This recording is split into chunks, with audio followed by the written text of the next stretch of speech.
ബബിറുസ ഒരു രസകരമായ ജന്തുവാണ്. ഇവ ഇന്തോനേഷ്യയിലെ സുലവേസി, ടോഗിയൻ, സുലാ ദ്വീപുകളിൽ കാണപ്പെടുന്നു.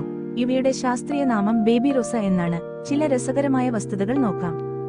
ആൺ ബബിറുസുകൾക്ക് മുകളിലേക്ക് വളരുന്ന നീണ്ട കൊമ്പുപോലെയുള്ള പല്ലുകളുണ്ട്. ഇവ യഥാർത്ഥത്തിൽ അണ്ണാപ്പല്ലുകളാണ്. ഇവ വളരെ വേഗത്തിൽ വളരുകയും തലയോട്ടിയിലൂടെ തുളച്ചുകയറുകയും ചെയ്യുന്നു. ബബിറുസകൾ പന്നി കുടുംബത്തിൽപ്പെടുന്നു. പക്ഷേ ഇവയുടെ ശരീരഘടന മാനിനെ പോലെയാണ്. നീണ്ട കാലുകൾ, ചെറിയ തല, അതിനാൽ ഇവയെ പന്നിമാൻ എന്നും വിളിക്കാറുണ്ട്.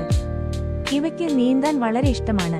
ജലത്തിനടിയിലെ സസ്യങ്ങൾ തിന്നാനും ചൂടുകാലത്ത് തണുക്കാനും ഇവ നീന്തുന്നു. ഇവ പ്രധാനമായും പഴങ്ങൾ, ഇലകൾ, ഇളം തൈകൾ, വേരുകൾ എന്നിവ തിന്നുന്നു. ചിലപ്പോൾ ചെറിയ പ്രാണികളെയും ഭക്ഷിക്കാറുണ്ട്. ഇവ ഈർപ്പമുള്ള കാടുകളിലും തടാകങ്ങളുടെ അരികിലും ജീവിക്കുന്നു. ഇന്തോനേഷ്യയിൽ മാത്രമേ ഇവ കാണപ്പെടുന്നുള്ളൂ.